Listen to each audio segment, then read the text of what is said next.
Chapter 1.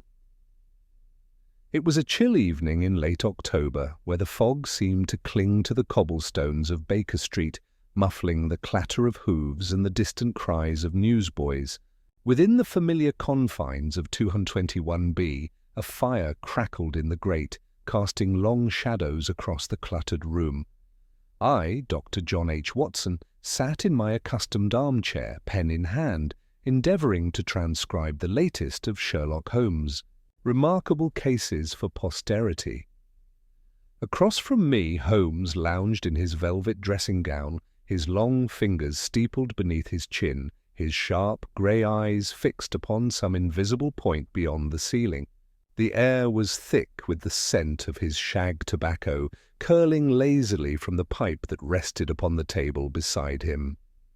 The clock had just struck 11 when our quiet reverie was shattered by a startling sound that I dropped my pen mid-sentence. It was a low, guttural moan, unmistakably human, yet unearthly in its timbre, that seemed to emanate from the very walls of our lodgings. I leapt to my feet, my heart pounding, and turned to Holmes, who had not flinched. "Did you hear that?" I exclaimed, my voice betraying a tremor I could not suppress. Holmes's lips twitched into the faintest of smiles.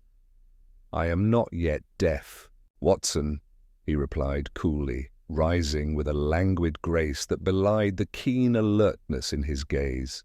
"A curious sound, wouldn't you say? Not the wind nor the creak of an aging beam. No, this is something altogether more deliberate." Before I could respond, the moan became louder this time, followed by a sharp rap upon the door to our sitting room. I hesitated, conjuring all spectral nonsense from late hours and Gothic tales. Holmes, however, strode forward without a moment's pause, flinging the door wide to reveal nothing. The landing beyond was empty, the gaslight flickering weakly in its sconce, casting no shadow save our own. "Mrs. Hudson?" I called, peering down the darkened stairwell. No answer came, though I fancied I heard the faintest rustle of fabric, like a whisper against the woodwork. Holmes stepped past me, his keen eyes darting over the scene. "Fascinating," he murmured, crouching to examine the threshold. His fingers brushed the carpet, and he held them up to the light, revealing a faint smudge of what appeared to be chalk dust. "Not a ghost, Watson, unless spirits have taken to leaving traces of their passage. No, this is the work of a living hand, and one with a purpose." I followed him back into the sitting room, where he promptly seized his magnifying glass and meticulously inspected the walls. "What purpose?" I asked, still unsettled by the eerie cries that had pierced our sanctuary. "To unsettle us, perhaps?" he replied absently, tapping a section of plaster near the fireplace, "or to draw our attention elsewhere. A distraction is often the prelude to a greater design." He paused, his head tilting as though listening to some sound beyond my perception. Then, with a sudden movement, he pressed his ear to the wall. "Holmes, surely you don't think—" I began, but he silenced me with a raised hand. "Hush, Watson, listen." I complied, though I heard nothing save the faint crackle of the fire. After a moment, Holmes straightened, his expression one of grim satisfaction. "The sound travels," he said. "It originates not within these walls, but beyond them. Likely from the adjacent property, number 221A, if I'm not mistaken." "But that house has been vacant for months," I protested, "ever since old Mr. Carver passed away." "Precisely," Holmes said, his eyes gleaming with that peculiar fire that heralded the chase. "A vacant house is a stage waiting for its players. Come, Watson, fetch your coat. We shall see what manner of drama unfolds next door." Scarcely had I retrieved my overcoat when a third sound rent the air, this time a scream, sharp and piercing, unmistakably feminine, issuing from the direction Holmes had indicated. Without another word, he seized his stick and darted down the stairs, leaving me to follow in his wake, my revolver hastily tucked into my pocket. The game, as Holmes so often put it, was afoot. Thus began the strange affair I have come to call the haunting of 291B, a case that would test even Sherlock Holmes's prodigious intellect. As we stepped into the fog-shrouded night, the mystery loomed before us like the shadow of some unseen hand, its purpose yet concealed, its players yet to be unmasked. Little did I know how deep the web of deception would run, nor how the echoes of that first unearthly moan would reverberate through the days to come. Chapter 2.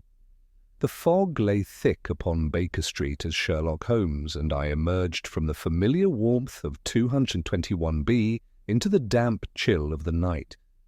The scream that had spurred our departure still lingered in my ears, a shrill note of terror that seemed to hang in the air like the mist itself. Holmes moved with his usual purposeful stride, his long shadow stretching before him as he made for the adjacent property, number 221A. I followed close behind, my hand resting uneasily upon the revolver in my pocket, though I could scarcely say whether I feared a human foe or something less tangible. The house next door stood in stark contrast to our lodgings. Where 221B bore the marks of habitation, Mrs. Hudson's diligent upkeep, the glow of our windows, 221A was a relic of neglect. Its windows were dark, shrouded in grime, and the paint upon its door peeled away in curling strips, revealing the weathered wood beneath. Since the death of its last occupant, Mr. Carver, a reclusive widower of some 70 years, the house had stood empty, its silence broken only by the occasional scurry of rats or the groan of settling timbers, or so I had thought until this night. Holmes paused before the door, his sharp profile illuminated by the faint glow of a nearby street lamp. "Observe, Watson," he said, gesturing to the doorstep. "The dust here is disturbed, not by the wind, but by recent passage. See how the marks sweep inward like something was dragged across the threshold?" I squinted at the faint smudges He indicated, barely discernible in the gloom. "A visitor, then?" I ventured. "More than one, I should wager," he replied, running his fingers along the edge of the doorframe. "And not long ago. The chalk dust I found upstairs matches that which clings here, carried no doubt by the same hand." He straightened, producing a small tool from his pocket, a burglar's pick, I noted with admiration and mild reproach, and set to work upon the lock. Within moments there was a soft click, and the door creaked open, revealing a yawning darkness. "Beyond, Holmes," I whispered, glancing nervously up and down the deserted street. "This is hardly legal." "My dear Watson," he said, stepping inside without hesitation, "when the law is baffled by a scream in the night, it falls to us to illuminate the shadows. Come, and keep that revolver of yours at the ready." Reluctantly, I followed him into the house, the air within striking me at once with its musty chill. The hall was narrow and bare, its wallpaper peeling in damp strips, and a faint odour of decay hung about the place as though the very structure mourned its abandonment. Holmes lit a small lantern he had brought from his coat, its beam cutting through the gloom to reveal a scattering of footprints in the dust, some large, some smaller, all fresh. "2 sets at least," Holmes murmured, crouching to examine them. "A man's boots, heavy and broad, and a lighter tread, perhaps a woman's or a youth's.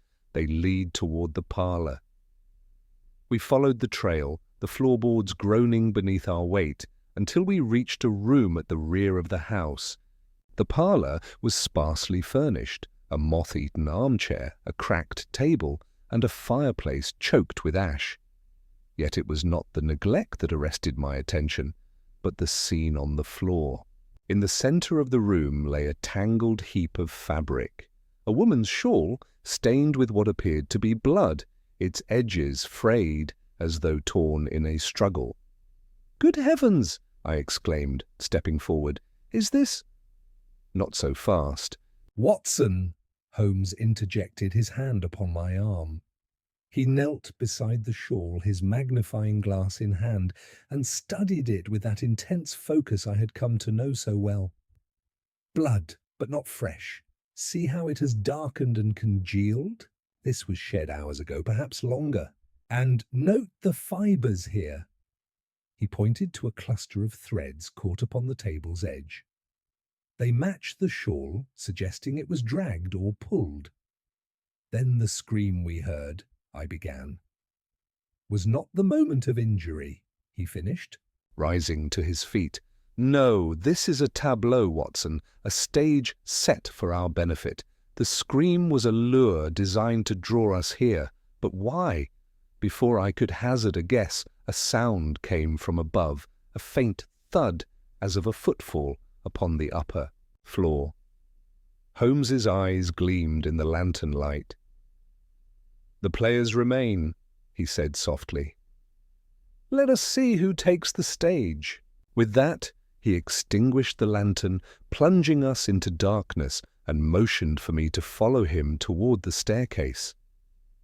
My pulse quickened as we ascended, each creak of the steps amplifying the suspense that coiled within me. Whatever awaited us in the shadows of Tomb 21A, I knew it would demand every ounce of Holmes's genius, and perhaps more than a little of my courage, to unravel. Chapter 3. The staircase of 221A rose before us, a narrow ascent shrouded in darkness, each step groaning beneath our cautious tread.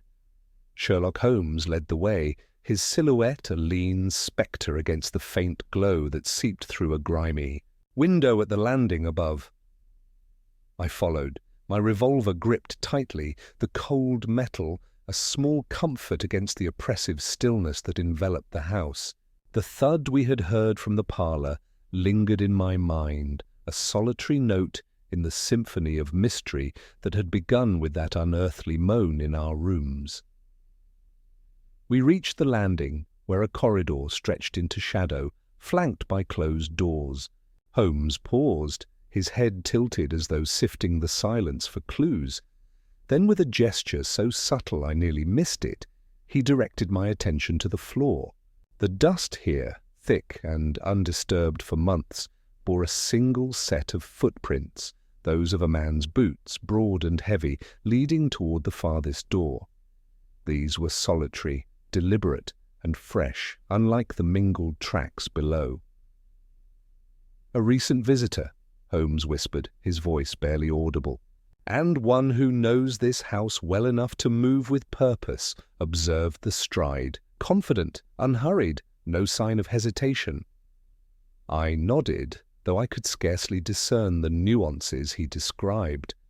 To my untrained eye, the prints were smudges in the gloom, yet I implicitly trusted Holmes's ability to read such signs as others might a printed page. He crept forward, his movements fluid and silent, and I endeavoured to match his stealth, though my boots seemed determined to betray me with every step. The door at the end of the corridor stood ajar, a sliver of darkness beckoning beyond. Holmes pressed a finger to his lips, then eased the door with the tip of his stick. The hinges creaked faintly, and I braced myself for what might lie. The room revealed slowly. A small bedchamber, its furnishings sparse and decayed, a sagging mattress, a cracked washstand, and a wardrobe listing to one side like a drunken sentinel. The air was thick with the scent of mould, and a single window, its curtains rotted to tatters, admitted the merest hint of fog-dimmed moonlight. Holmes stepped inside, his gaze sweeping the space with predatory intensity. "Here," he said softly, pointing to the floor near the bed. A smear of chalk dust marred the boards, identical to those we had found at 221B. Beside it lay a single object, a brass button, its surface tarnished, but bearing the faint outline of a crest, a lion, rampant, encircled by a wreath. A military Man, perhaps, I suggested, bending to examine it. Or someone with a taste for regimental relics. Possibly, Holmes replied, retrieving the button with a handkerchief and slipping it into his pocket. Though its placement here is no accident, it is too conspicuous, too convenient. Another piece of the stage dressing, I suspect. Before I could press him further, a shadow flickered across the wall, a brief, darting movement that vanished as quickly as it had appeared. I whirled toward the window, my heart leaping, but saw nothing save the swirling fog beyond the glass. "Holmes!" I hissed. "Did you see that?" "I did," he said calmly, already moving toward the wardrobe. "A reflection, Watson, not from without, but within." With a swift motion, he flung open the wardrobe doors, revealing not the expected emptiness, but a narrow panel at its rear, slightly ajar. A faint draught wafted through, carrying with it the distant murmur of voices, low, urgent, and unmistakably human. "A passage," I breathed, peering over his shoulder. The opening was cramped, barely wide enough for a man to squeeze through, and it descended into darkness toward some unseen destination. "Indeed," Holmes said, his eyes alight with that fierce curiosity that drove him. A relic of this house's past, perhaps, or a recent addition for a more sinister purpose. The voices suggest our quarry is near, yet they remain one step ahead. "Shall we follow?" I asked, though I confess the prospect filled me with dread. "Not yet," he replied, closing the panel with care. To pursue now would be to stumble blindly into their game. "No, Watson, we must first understand the board we play on. Return with me to Baker Street. There are threads here that require unravelling before we confront the weaver." Reluctantly, I acquiesced, though the murmur of those voices haunted me as we retraced our steps through the silent house. The blood-stained shawl, chalk dust, button, and hidden passage were pieces of a puzzle that Holmes alone seemed poised to solve. As we emerged once more into the fog of Baker Street, I could not shake the sense that we had crossed a threshold, not merely of a house, but of a mystery that would test the limits of even Sherlock Holmes's formidable mind. Chapter 4. The return to 221B brought with it a welcome respite from the oppressive gloom of the house next door, though the mystery we had unearthed clung to my thoughts like the fog that still shrouded Baker Street. The fire had dwindled to embers in our absence, and I busied myself with reviving it, while Sherlock Holmes settled into his armchair, his long fingers drumming a restless tattoo upon the armrest. The brass button, wrapped in its handkerchief, lay upon the table beside him, a silent witness to the night's discoveries. "Well, Holmes," I said, brushing the soot from my hands, "what are we to make of it all? The shawl, the passage, that infernal moan. Surely this is no ordinary affair." "Ordinary?" Holmes replied, his voice tinged with a faint scorn.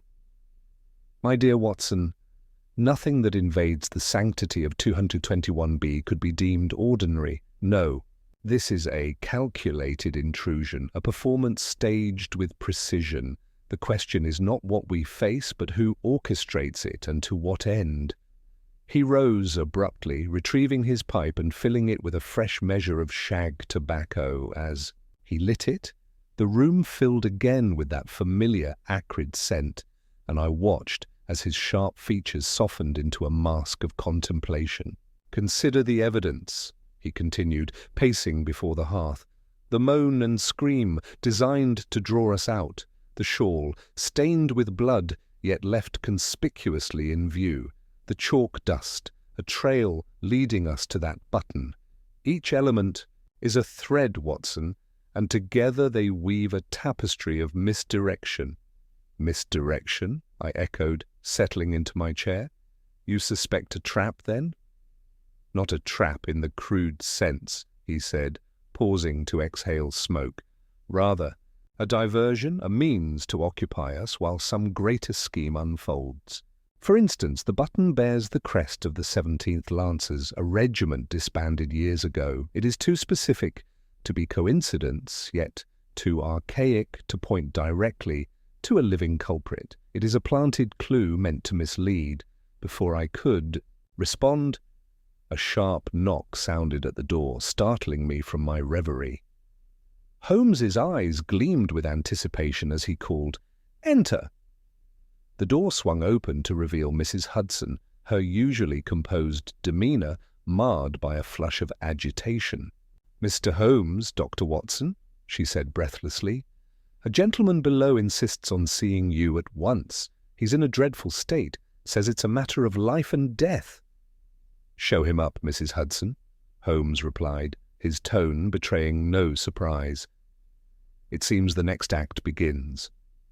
Moments later, a man stumbled into the room, his appearance as dishevelled as his manner was frantic. He was of middle age, broad-shouldered and ruddy-faced, with a thick moustache that quivered as he spoke. His coat bore the mud of the streets, and his hands trembled as he clutched a crumpled hat. "Mr. Holmes," he gasped, "you must help me. My sister, she's vanished, and I fear the worst." "Calm yourself, sir," Holmes said, gesturing to a chair. "Sit and relate your tale with precision. Every detail matters." The man sank into the seat, mopping his brow with a handkerchief. "My name is Edward Grayson," he began. "I'm a merchant, own a small warehouse near the docks. My sister Clara lives with me in Marylebone. 2 nights ago she didn't return home. I thought perhaps she'd stayed with a friend, but yesterday I found this." He produced a folded note from his pocket and thrust it toward Holmes. "It was slipped under my door this morning." Holmes unfolded the paper, his eyes scanning it swiftly before handing it to me. The message was brief, scrawled in a hurried hand. "Clara is safe for now. Do nothing rash, or she will suffer. Await instructions." "No signature," I observed, passing it back. "A ransom demand, perhaps?" "Perhaps," Holmes said, his gaze fixed upon Grayson. "Tell me, Mr. Grayson, does your sister own a green shawl with a floral pattern?" Grayson blinked, startled.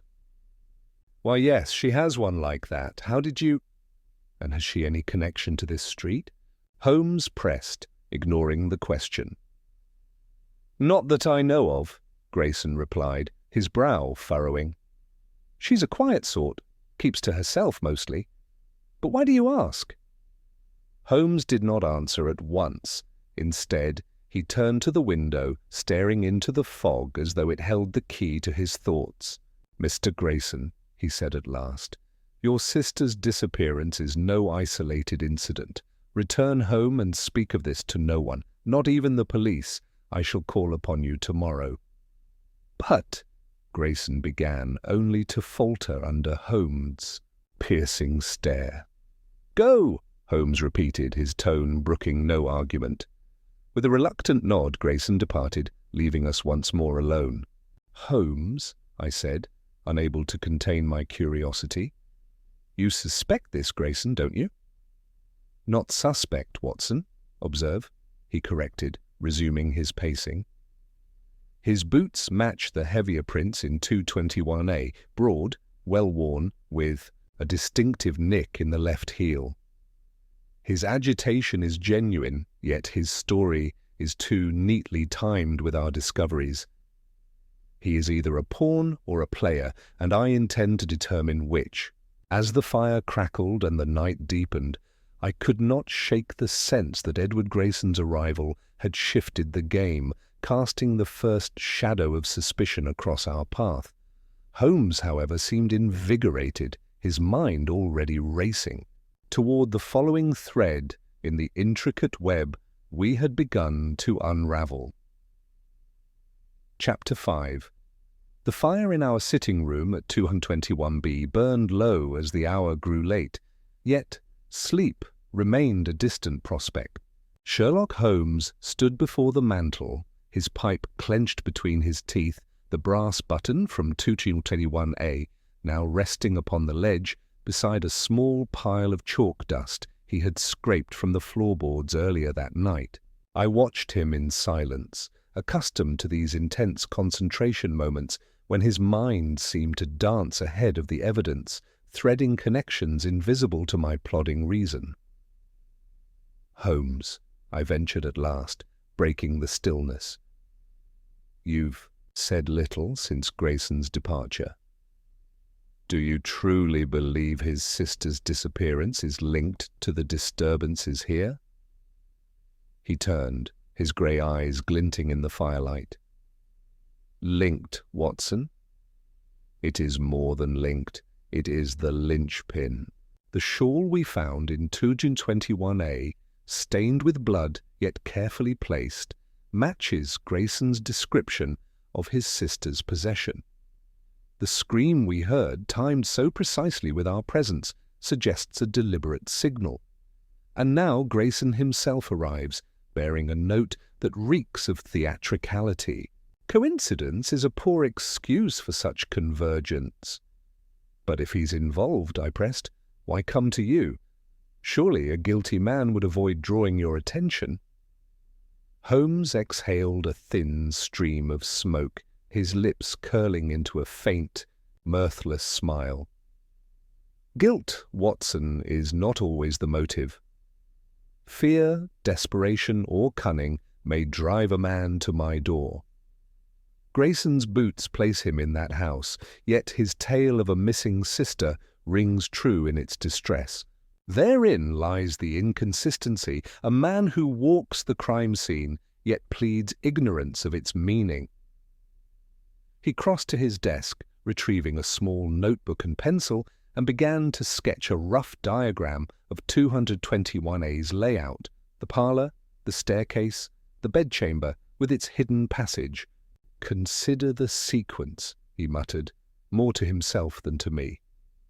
The moan at 11, drawing us from our sanctuary, the scream minutes later, luring us next door, the shawl and button left as bait.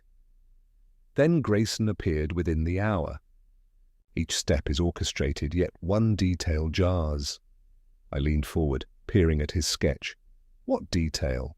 He tapped the pencil against the bedchamber's outline. "The passage, Watson. Its existence is no accident.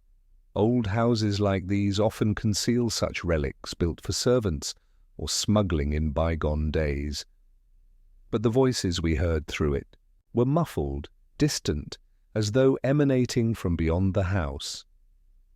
Grayson's boots suggest he was there, yet the lighter prints, the woman's, perhaps Clara's, were absent from that upper room. If she were held captive, why no trace of her passage? Perhaps she was never there, I suggested. Another could have brought the shawl." "Precisely," Holmes said, his voice sharp with approval. "The shawl was transported, likely, by Grayson or an accomplice to create the illusion of her presence. But the blood upon it is real and old. It was shed elsewhere before this drama began. Where and why stage such a charade here, beneath our very noses?" I frowned, struggling to keep pace with his reasoning. "To distract you, as you said earlier." "Or to provoke me," he countered, setting the notebook aside. "This is no petty crime, Watson. The invasion of 221B, the use of a vacant house. So near it is personal, a challenge laid at my feet, and I intend to meet it." Before I could respond, a faint noise reached my ears, a soft, rhythmic tapping, like fingers drumming against wood. It came from the wall nearest the fireplace, the very spot Holmes had examined hours before. He stiffened, his head snapping toward the sound, and in an instant he was upon his knees, pressing his ear to the plaster. "Again," he murmured, his fingers tracing the surface. "The same resonance as before. It travels from 221A or beyond. The tapping ceased as abruptly as it had begun, leaving an eerie silence. Holmes rose, his expression one of fierce determination. "Tomorrow, Watson, we shall call upon Grayson." At his home. But tonight I must consult my records. There is a pattern here, and I will not be led blindly by its threads. He turned to the cluttered shelves that lined the room, pulling down a thick volume of newspaper clippings, his private archive of London's criminal underbelly. As he began to leaf through it, I settled back into my chair, my mind a-whirl with the night's revelations, the blood-stained shawl, the hidden passage, Grayson's trembling hands, all pointed to a truth Holmes had yet to unveil fully.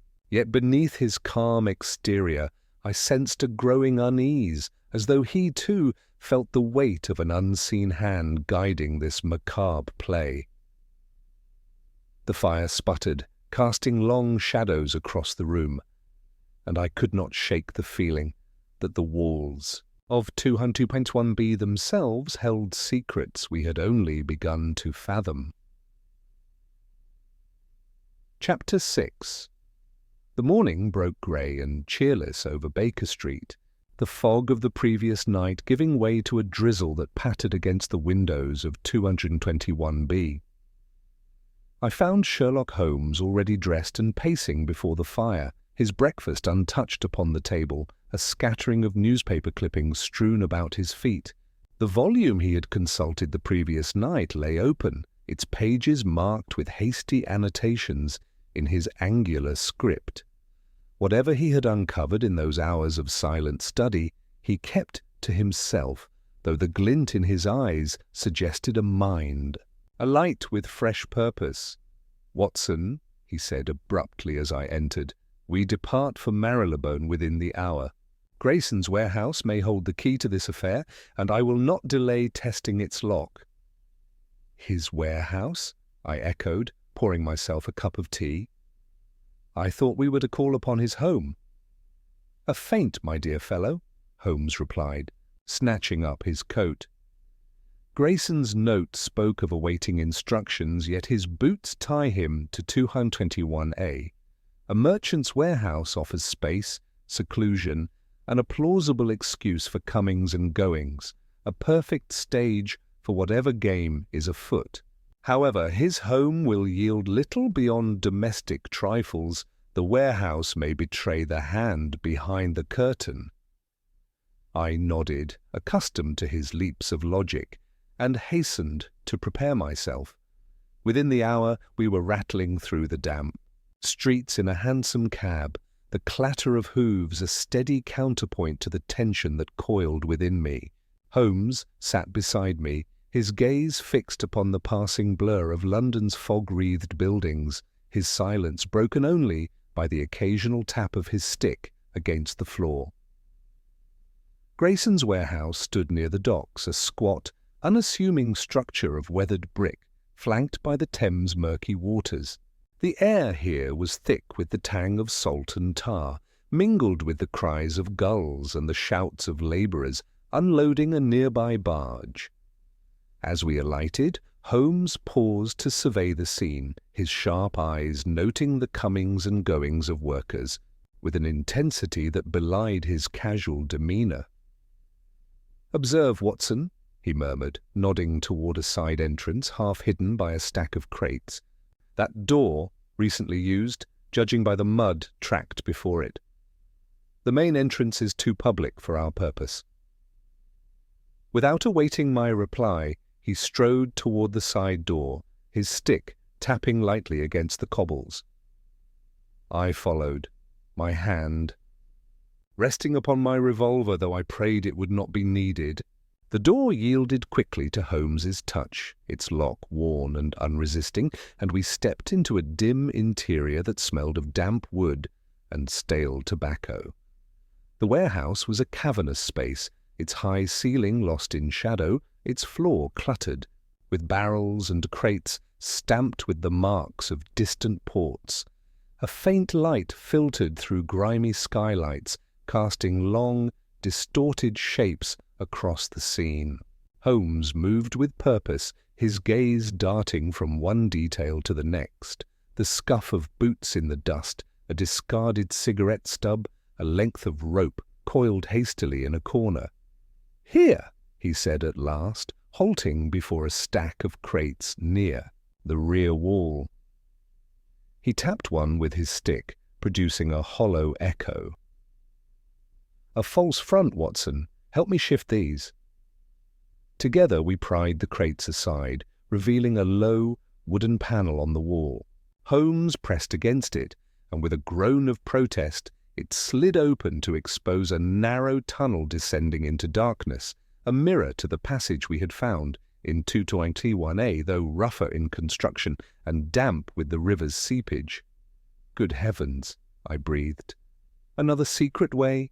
"A network, Watson," Holmes said, his voice low and urgent. "This connects to 221A, I'd wager, perhaps through the sewers or an older foundation. The voices we heard last night travelled through such a conduit. Grayson's business provides the perfect cover." Before we could explore further, a shadow fell across the floor behind us, a broad, hulking figure framed in the doorway we had entered. I turned, my hand tightening on my revolver, to see Edward Grayson himself, his ruddy face flushed with a mixture of surprise and alarm. "Mr. Holmes!" he exclaimed, his voice hoarse. "What in blazes are you doing here?" Holmes straightened, his expression calm and unperturbed. "Investigating, Mr. Grayson. Your sister's fate, it seems, is tied to more than your home. This tunnel, where does it lead?" Grayson's eyes widened, and for a moment he seemed poised to bolt. Then, with a shuddering breath, he sank against a crate, his hands trembling. I don't know," he stammered. "I swear it. I found it months ago when I took over this place. I thought it was just an old smuggler's run. I never—" "Never used it?" Holmes interjected, his tone cutting. "Yet your boots tell a different tale, as does the chalk dust upon your cuffs, identical to that in 221A. Speak, man, or I shall assume the worst." Grayson's shoulders slumped, and he buried his face in his hands. "It's true," he muttered. "I've been there last night after I left you. I heard her, Clara, calling from that house. But when I went, she was gone. Only the shawl was left, and that note. I don't know who's behind it, I swear." Holmes's eyes narrowed, but before he could press further, a sharp cry echoed from the tunnel. A woman's voice. Faint, but unmistakable. Grayson leapt to his feet, his face ashen. "That's her!" he gasped. "Clara!" Without a word, Holmes plunged into the tunnel, his stick raised like a weapon. I followed, my heart pounding as the darkness swallowed us whole, the cry reverberating through the stone like a siren's call. Chapter 7. The tunnel beneath Grayson's warehouse swallowed us instantly, its damp walls pressing close as we descended. Sherlock Holmes led the way, his silhouette a lean shadow against the faint glow of his pocket lantern, which he had produced with the foresight that never ceased to astonish me. The air was thick with the reek of stagnant water and earth, and the distant cry, Clara Grayson's if her brother's frantic assertion held, echoed faintly ahead, urging us onward. I followed close behind, my revolver at the ready, while Edward Grayson stumbled after us, his heavy breaths punctuating the stillness. "Holmes," I whispered, my voice muffled by the stone. "This could be a trap. That cry—" "Undoubtedly," he replied, his tone crisp and unperturbed. "But a trap unsprung is a revelation, Watson. Whoever orchestrates this wishes us to follow. Let us oblige them and see what they reveal." The tunnel twisted and narrowed, its rough-hewn walls scraping against my shoulders as we pressed forward. Holmes's lantern cast flickering shadows, illuminating patches of moss and the occasional glint of metal. Old nails or rivets, perhaps, from some forgotten structure. After what felt like an eternity but could scarcely have been 10 minutes, The passage widened into a low chamber, its ceiling braced with rotting timbers. The air here was colder, and the sound of dripping water mingled with a faint rustle, like fabric brushing stone. Holmes halted abruptly, raising a hand to silence us. Before us stood a wooden door, its surface warped and stained, a faint sliver of light seeping through the cracks. The cry came again, closer now, a sharp, pleading note that sent Grayson lurching forward. "Clara!" he shouted, reaching for the door. "Stay back!" Holmes snapped, seizing his arm with surprising strength. "Your eagerness betrays you. Grayson, Watson, cover the rear." I nodded, turning to guard the tunnel's mouth as Holmes approached the door, his movements deliberate. He pressed his ear to the wood, listening intently, then ran his fingers along its edges, pausing at a slight indentation near the latch. "A wire," he murmured, producing a penknife from his pocket. He severed an unseen thread with a deft flick, and a faint click sounded from within the frame. "A spring mechanism," he explained, stepping back. "Had we opened it unawares, we might have triggered something unpleasant. A blade, perhaps, or a collapse. Our quarry grows bold. With the trap disarmed, he opened the door, revealing a small, dimly lit cellar. The space was bare, save for a single chair in its center. A figure draped in a hooded cloak sat upon it.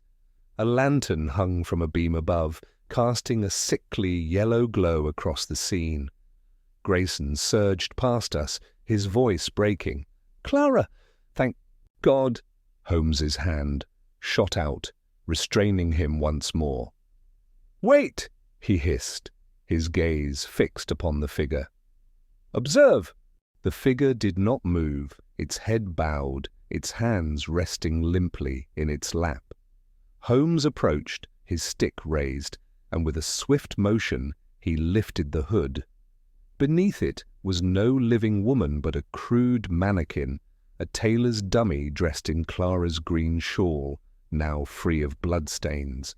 A small phonograph sat at its base, its horn angled upward, emitting a faint, distorted cry that looped with mechanical precision. "A ruse!" I exclaimed, lowering my revolver. "But the scream we heard, recorded," Holmes said, stopping, the device with a flick of its lever. "A clever imitation, amplified through the tunnels to lure us here. The shawl has been cleaned. Its blood was a prop, applied and removed as needed." Grayson sank to his knees, his face a mask of confusion and despair. "Then where is she?" he croaked. "What does this mean?" "It means," Holmes said, his voice cold, "that your sister's fate remains a question, and your role in this, Mr. Grayson, grows murkier. This trap was set for us, but its maker did not anticipate my caution. The wire suggests a haste, a miscalculation." He knelt beside the mannequin, examining the phonograph with his magnifying glass. "German manufacture," he noted. "Recent and expensive, not the tool of a common thug. And here," he plucked a single hair from the shawl, holding it to the light. "Dark, coarse, not Clara's, if her brother's colouring is any guide. Another player has touched this scene." Before I could respond, a low rumble shook the chamber, dust sifting from the ceiling. Holmes sprang to his feet, his eyes darting to the tunnel. "The trap was twofold," he said urgently. "A collapse, meant to bury us if the first failed. Move!"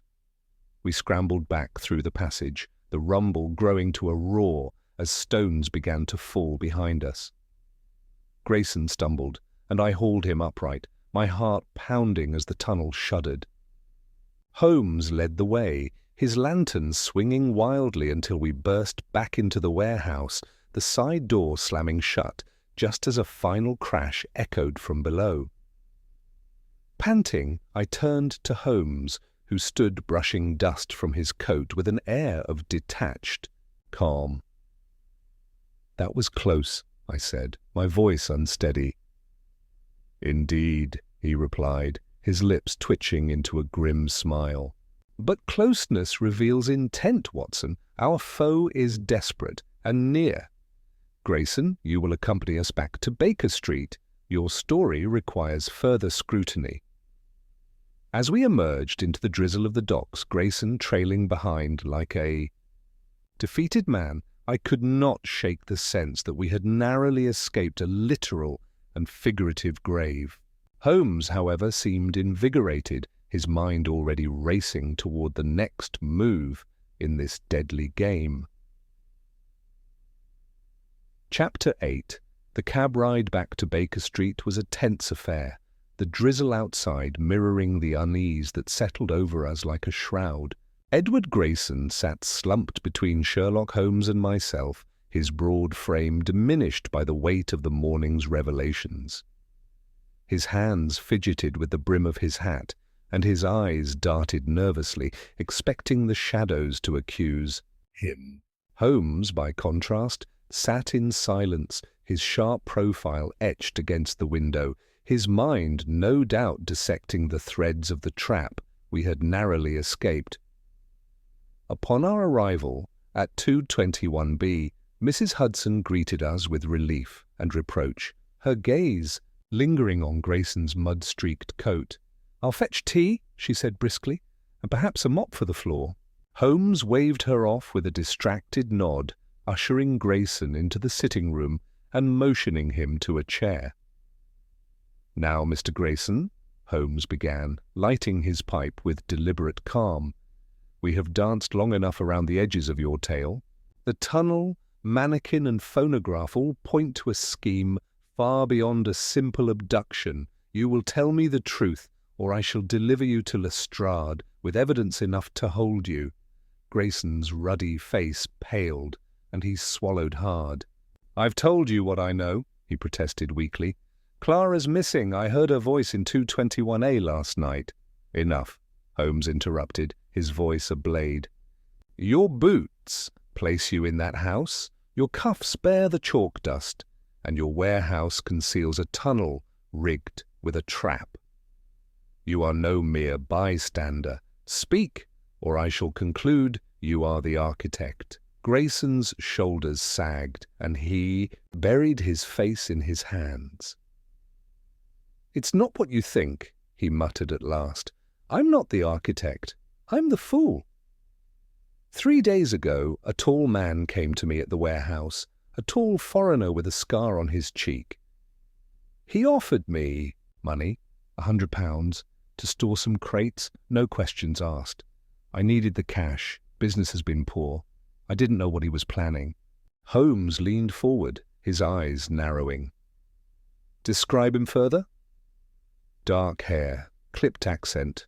German, maybe," Grayson said, his voice trembling. "He wore a heavy coat and his left hand was gloved, only the one. He said his name was Müller, but I doubt it was real. After Clara vanished, he came again, yesterday. She told me to play my part or she'd die.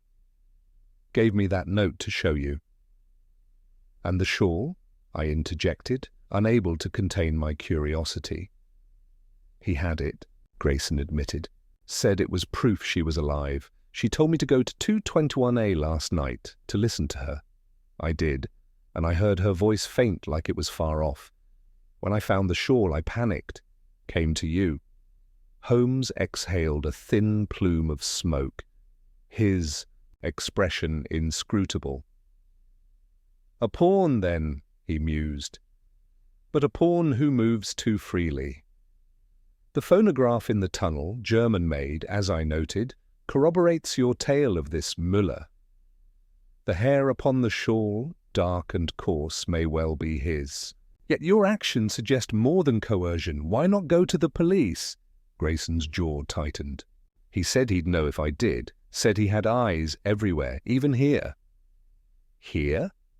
Holmes's voice sharpened, and he rose abruptly, crossing to the window. He peered into the street, his gaze sweeping the fog-draped figures below. Bold claim. Watson, fetch my lens." I retrieved his magnifying glass from the desk, and he turned his attention to the fireplace wall where the tapping had twice sounded. He meticulously examined the plaster, then tapped it lightly with his knuckles. A hollow echo answered, and his lips curled into a grim smile. "As I suspected," he said, prying at a seam with his penknife. A small panel slid free, revealing a narrow cavity within the wall. Inside lay a coiled wire, its end attached to a tiny diaphragm, a rudimentary listening device cleverly concealed. "Good heavens!" I exclaimed. "They've been hearing us!" "Indeed," Holmes said, severing the wire with a swift cut.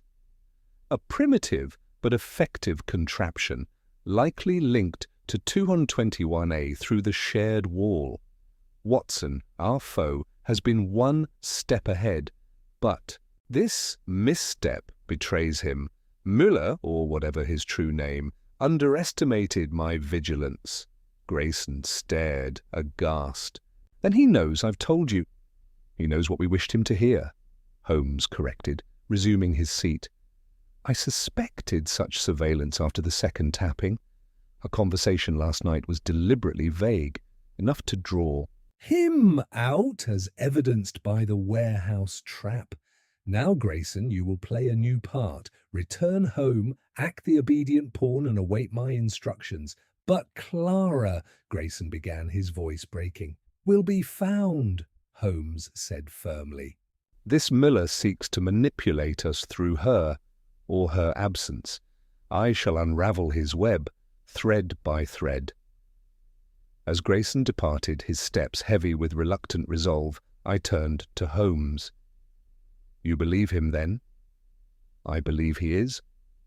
"A tool," Holmes replied, stoking the fire. "Whether sharpened by fear or greed, he serves another's purpose. The scarred German, the listening device, the staged cries, all point to a mind both cunning and desperate. We must now anticipate his next move." The room grew quiet save for the crackle of the fire, but the air seemed charged with the weight of Holmes's unspoken thoughts. The mystery of 221B had taken a sinister turn, its threads stretching beyond our walls into a shadowed world we had yet to pierce fully. Chapter 9. The afternoon shadows lengthened across the sitting room of 221B as Sherlock Holmes stood before. The fireplace, his pipe smouldering in his hand, the severed wire from the listening device coiled like a dead serpent upon the mantel. Edward Grayson's departure had left a palpable void, his reluctant footsteps echoing in my mind as he returned to Marylebone to play the part Holmes had assigned him. I sat in my armchair, my tea growing cold, unable to shake the unease that clung to me like the damp fog outside. "Holmes," I said at last, breaking the silence, "you've turned Grayson into a pawn against his tormentor. But what if this Müller suspects betrayal? Clara's life may hang in the balance." Holmes turned, his grey eyes piercing through the haze of tobacco smoke. "Clara's life has hung in the balance since this affair began, Watson," he replied, his tone measured yet edged with steel. "Müller's game relies on fear and illusion. Grayson's fear, our illusion of ignorance. By sending Grayson back, we force Müller's hand. He must either act or retreat. In either case, he reveals himself." I frowned, grappling with the ruthlessness of his logic. "And if he acts by harming her?" "Then we shall know his measure," Holmes said, setting his pipe aside. "But I suspect Clara is more valuable to him alive, for now. The phonograph, the cleaned shawl, and the absence of her prints all suggest she has not been in 221A or the warehouse tunnel. She is held elsewhere, a lever to manipulate Grayson, and through him, us. Müller's desperation to bury us alive indicates he fears exposure more than we fear his traps." Before I could press further, a sharp rap sounded at the door, Mrs. Hudson entered, her face flushed with indignation, a telegram clutched in her hand. "This just came, Mr. Holmes," she said, thrusting it toward him, "and if I may say—" "All this coming and going is wearing my nerves thin." Holmes took the telegram with a faint nod of apology, unfolding it with swift precision. His eyes scanned the brief message, and a flicker of satisfaction crossed his features. "From Lestrade," he announced, handing it to me. "Read it, Watson." I took the paper and read aloud. "Foreign gent matching your description spotted." Near Camden Lock, scarred face, gloved hand, watching him now, Lestrade. "Good old Lestrade," I said, a grin breaking through my tension. "You enlisted him after all." "A precaution," Holmes replied, retrieving his coat. "I wired him this morning with Muller's description, gleaned from Grayson's account. Camden Lock is a hub. Canals, warehouses, and a warren of—" "Alleys. If Miller is there, he's either planning his next move or preparing to flee. We must join Lestrade at once." The journey to Camden Lock was a blur of wet streets and jostling crowds. The drizzle had thickened into a steady rain that drummed upon the cab's roof. Holmes sat beside me, his silence a coiled spring, his fingers tapping an impatient rhythm against his stick. I, too, felt the urgency, the sense that we were closing in on the heart of this shadowed affair. We found Inspector Lestrade lurking beneath the awning of a tobacconist's shop, his collar turned against the wet, his shrewd eyes scanning the bustling canal path. He greeted us with a nod, his usual gruffness tempered by a hint of relief. "Glad you're here, Holmes," he said. "Your man's a slippery one. He's been in and out of that warehouse, third from the bridge. Looks like he's waiting for someone." Holmes followed Lestrade's gaze to a low brick building, its windows shuttered, a narrow boat moored beside it, rocking gently in the canal's current. "Grayson, perhaps," he murmured. "Or another pawn. Describe his movements." "Keeps to the shadows," Lestrade said, chewing his cigar. "Went in an hour ago, came out 10 minutes later with a crate. Small, heavy-looking. I loaded it onto that boat, then went back inside. He's got a limp too, left leg. Didn't notice it till he moved quickly." "A limp," Holmes repeated, his eyes narrowing. "The gloved hand, the scar, now a limp, marks of a man who's seen conflict, a soldier perhaps turned to darker trades. Watson Lestrade, stay here, I'll reconnoitre." Before we could protest, he slipped into the crowd, his tall figure vanishing amid the umbrellas and overcoats. Lestrade muttered something about Holmes's recklessness, but I held my tongue, knowing his penchant for solitary pursuit when the scent was fresh. Minutes stretched into an agonizing wait, the rain pattering relentlessly as Lestrade and I kept watch. At last Holmes reappeared, his coat damp, but his expression alight with grim triumph. "Müller is there," he said, his voice low. "I saw him through a crack in the shutters, packing papers, burning others. The crate is gone from the boat, but a woman's coat hangs inside, green and floral. Clara's, I'd wager. He's preparing to move her." "Then she's alive," I exclaimed, relief flooding me. "For now," Holmes cautioned. "But he's cornered, and a cornered man is dangerous. Lestrade, summon your men quietly. We'll take him tonight before he slips the net." As Lestrade hurried off to rally his constables, Holmes turned to me, his gaze steady. "The aftermath of this deception, Watson, will be its undoing. Müller's web is fraying. He cannot sustain the illusion much longer." The rain fell harder, cloaking Camden Lock in a grey veil, but within me burned a flicker of hope. Clara Grayson might yet be saved, and the haunting of 221B brought to its final reckoning. Chapter 10. The rain had thickened into a relentless downpour when Inspector Lestrade returned with a handful of constables, their oilskins gleaming wetly in the dim light of Camden Lock.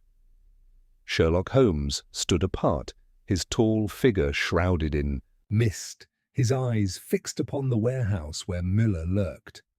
I stood beside him, my revolver heavy in my pocket, the moment's weight pressing upon me as keenly as the damp that soaked my coat. The canal waters lapped against the moored boat, a rhythmic counterpoint to the tension within us all. "Lestrade," Holmes said, his voice cutting through the patter of rain. "Position your men at the rear and sides." Müller is armed. I glimpsed a pistol beneath his coat, and desperate. Watson and I will enter from the front. When you hear my signal, 3 sharp raps with my stick. Close the net. Lestrade nodded, his jaw set, and murmured instructions to his men, who dispersed into the shadows with practiced efficiency. Holmes turned to me, his expression a blend of resolve and something rarer, caution. "Stay close, Watson," he said. "This man has played his hand boldly, but his final move will be his most reckless." We approached the warehouse door, its weathered wood slick with rain. Holmes tested the handle, finding it unlocked, a sign, perhaps, of Müller's haste. He eased it open, and we slipped inside, the darkness swallowing us as the sound of the storm faded to a muffled roar. The air within was thick with the acrid tang of burning paper, and a faint glow emanated from the far corner, where a brazier flickered with dying embers. Holmes moved like a shadow, his stick held low, his senses attuned to every creak and whisper. I followed, my eyes adjusting to the gloom, and saw the scene he had described, a table strewn with charred documents, a green coat draped over a chair, and the silhouette of a man, tall, broad-shouldered, his scarred face illuminated by the brazier's light. Müller stood with his back to us, rifling through a satchel, his gloved hand trembling slightly as he worked. Holmes raised a finger to his lips, then stepped forward, his voice ringing with icy calm. "Herr Müller, I presume? Your performance has been admirable, but the curtain falls." Müller whirled, his pistol flashing into view, its barrel glinting as he levelled it at Holmes. His scarred face twisted into a snarl, his accent thick and guttural. "You," he spat. "The meddling detective, you should have stayed buried." "An oversight on your part," Holmes replied, unflinching. "Your traps were clever, phonographs, mannequins, collapsing tunnels, but your motives remain opaque." "Where is Clara Grayson?" Müller's eyes flickered, a momentary crack in his composure. "Safe," he said curtly. "For now. Step back, or she dies with you." I tensed, my hand tightening on my revolver, but Holmes raised a placating hand. "A bold threat," he said, "but hollow. The coat, the burned papers. Your flight?" "Is imminent. You cannot afford to linger or drag a captive through London streets. She is near, isn't she? Hidden, perhaps, in this very building." Müller's jaw tightened, and I saw the truth in Holmes' words reflected in his hesitation. Seizing the moment, Holmes rapped his stick thrice against the floor, a sharp, echoing signal. The warehouse erupted into chaos as Lestrade's men burst through the rear and side doors, their shouts mingling with the crash of splintering wood. Müller fired, the shot ringing wild as Holmes dove aside, and I returned fire, my bullet striking the wall inches from his head. He bolted for a narrow hatch in the floor, but Lestrade was upon him, wresting the pistol from his grip as 2 constables pinned his arms. "Got you, you devil!" Lestrade growled, cuffing Müller's wrists with a satisfying click. Holmes rose, brushing dust from his coat, and turned to the hatch Müller had sought. "Watson," he said, "assist me." Together, we pried it open, revealing a cramped cellar lit by a lantern. There, bound and gagged upon a makeshift pallet, lay Clara Grayson, pale, dishevelled, but alive. Her dark eyes widened with relief as I cut her ropes, and she clutched my arm, her voice a hoarse whisper. "Thank you. Thank you." We brought her into the warehouse proper, where Lestrade's men had Müller secured. Holmes knelt before the brazier, sifting through the ashes with his penknife, retrieving a half-burned letter. German script, he noted, a cipher, likely orders. From a higher authority, Müller was no lone actor. He stood, addressing the prisoner with a voice like tempered steel. "Your scheme, to haunt 221B, to draw me into your web, was a diversion, a test perhaps for a greater design. Who pulls your strings?" Müller glared, defiantly silent, but Holmes merely smiled, a thin, cold curve. "No matter. The yard will loosen your tongue." As the constables led Müller away and Clara was reunited with her brother, who had been summoned by Lestrade's men, I watched Holmes survey the scene, his mind already turning from triumph to the shadows beyond. "A satisfying end, Holmes," I said, clapping his shoulder. "For now," he replied, his gaze distant. "But the puppet master remains. This was a skirmish, Watson, a prelude to a larger war." The rain eased as we entered the night, leaving Camden Lock behind. Clara's rescue and Müller's capture closed one chapter, yet I knew Holmes's restless intellect would not rest until the final thread was unravelled. Chapter 11. The fog had returned to Baker Street by the time Sherlock Holmes and I stepped once more into the familiar sanctuary of 221B. The night's exertions at Camden Lock, the rain-soaked chase, the sharp crack of gunfire, the relief of Clara Grayson's rescue, lingered in my bones as I sank into my armchair, the fire's warmth a balm against the damp that clung to my coat. Holmes, however, showed no sign of weariness. He shed his overcoat with a brisk shake and crossed to the mantel where the remnants of our strange case, the brass button, the severed wire, the half-burned letter, lay as trophies of a battle won. "Well, Watson," he said, lighting his pipe with a match struck against the hearth, "another tale for your chronicles, though I dare say the public will clamour for more ghosts than we encountered." I chuckled despite myself. Ghosts are aplenty in the telling. Holmes moans from the walls and screams at night. But it was no spectre we faced, only a man's cunning dressed in shadow.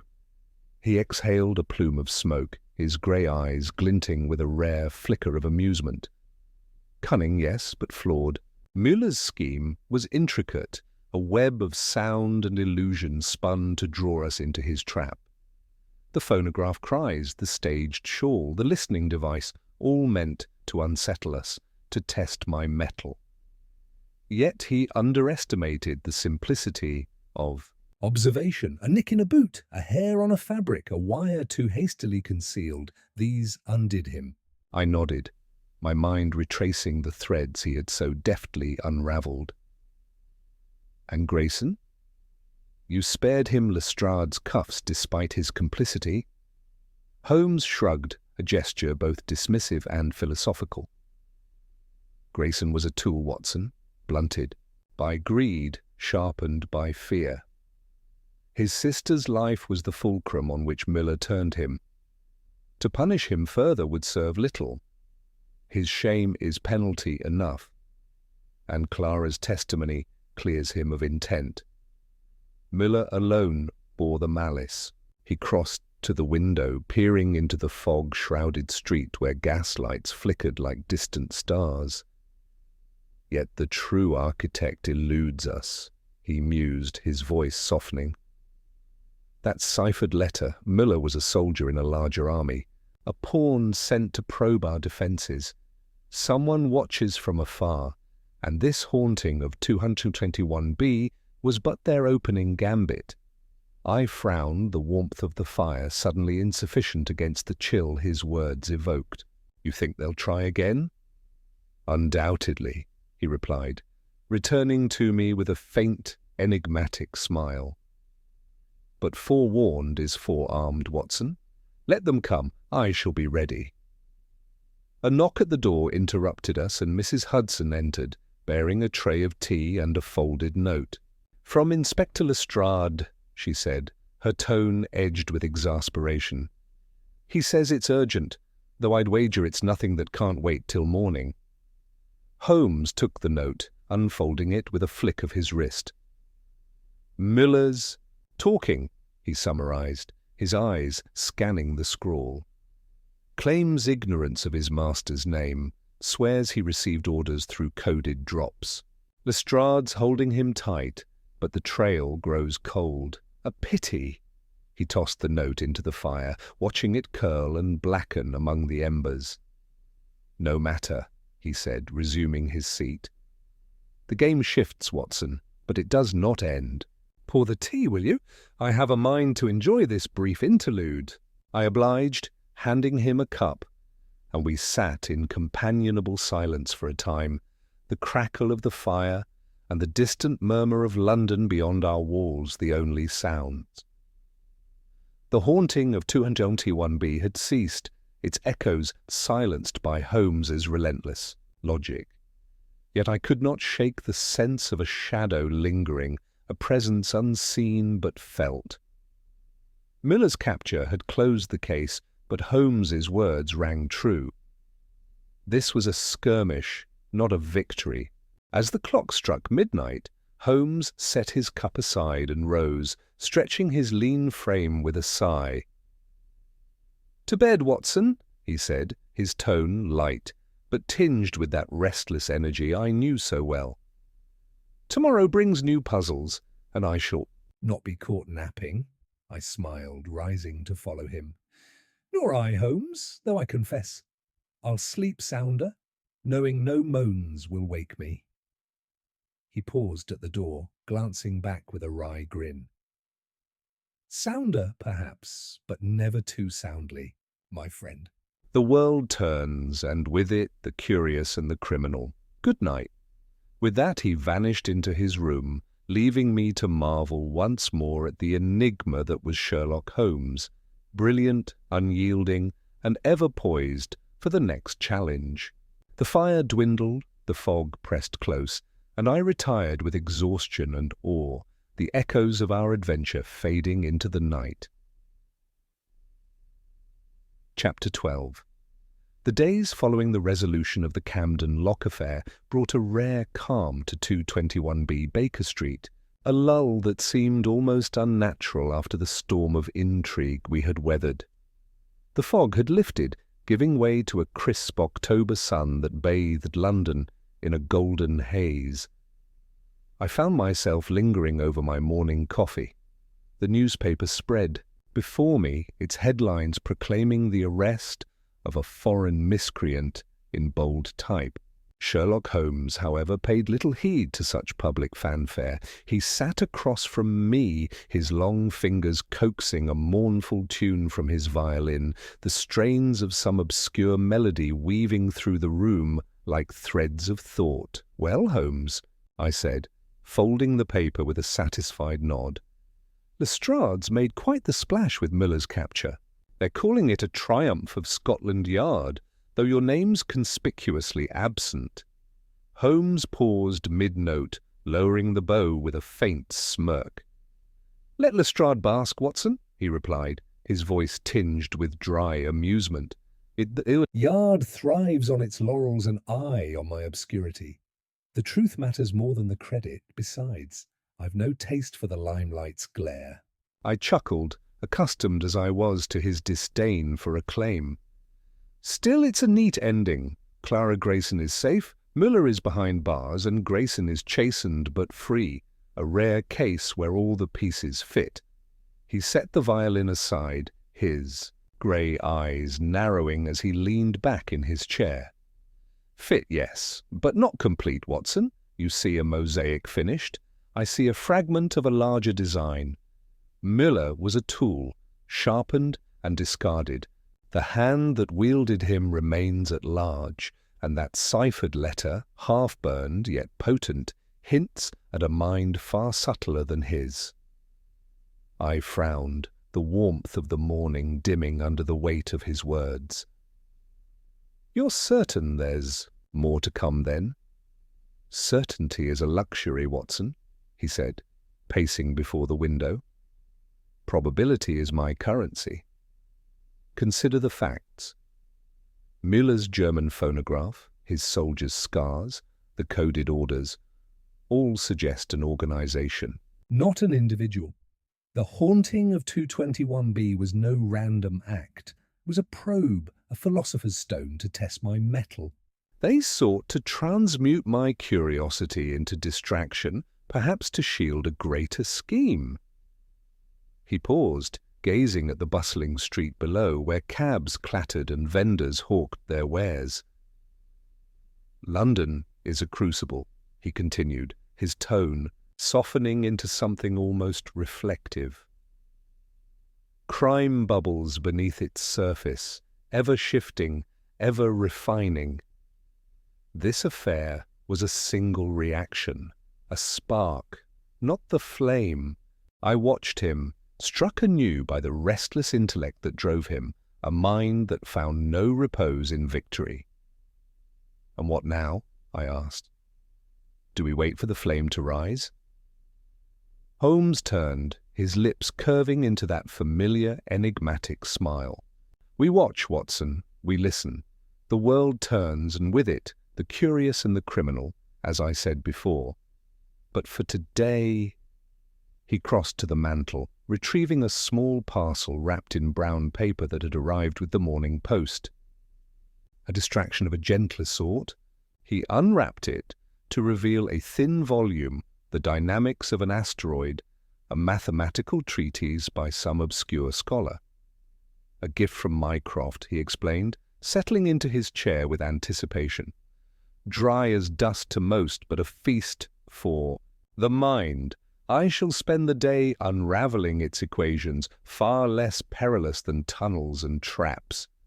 I laughed outright, the tension easing from my shoulders.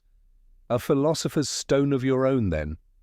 "Precisely," he said, already, flipping to the first page.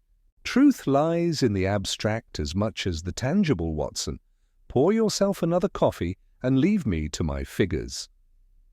I obliged, settling back with my cup, content to let the morning drift by in the quiet company of his genius. The haunting of 221B had faded into memory, its echoes stilled by Holmes's relentless pursuit of clarity. Yet, as I watched him, lost in his calculations, I could not shake the sense that this piece was but a pause, a breath before the following enigma called him forth. Outside, Baker Street hummed with life, its rhythm unbroken by the shadows we had chased. Inside, the fire crackled, the violin rested, and Sherlock Holmes turned the page, his mind ever poised between the known and the unknown. The case was closed, the story told, but the man remained, a beacon of logic in a world of mystery, ready for whatever lay beyond the fog.